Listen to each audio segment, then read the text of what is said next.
સાડી લાગેલા લીલકો રૂમાલ ફરકે છે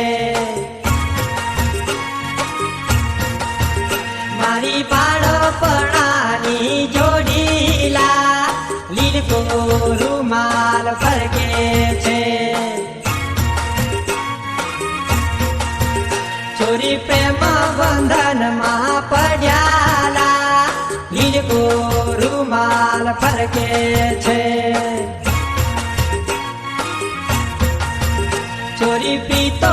ના ભૂલી જાતીલા લીલકો રૂમાલ ફરકે છે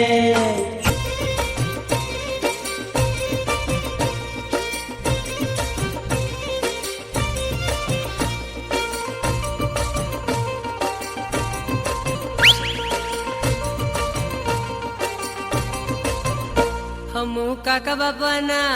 हमू मामा भोयना हमू काका बाबाना भोरा रे हम टीमली में रमीए ए हमू मामा भोयना भोरा रे हम गफूली रमीए हमू टीमली में रमीए हमू गफूली रमीए हमू हाटो में रमीए हमू मेला में रमीए काका बाबाना पोरा रे हम टीमली में रमीए हमू मामा भोयना पोरा रे हम टीमली में रमीए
આદિવાસી પીહો વાગેરેલું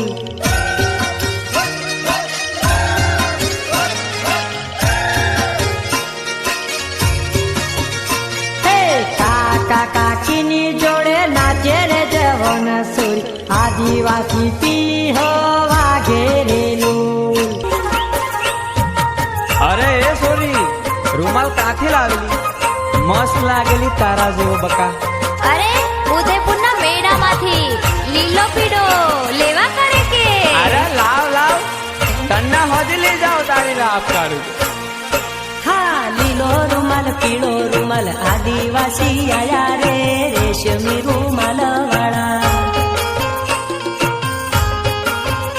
હા લીલો રૂમાલ પીળો રૂમાલ આદિવાસી આયા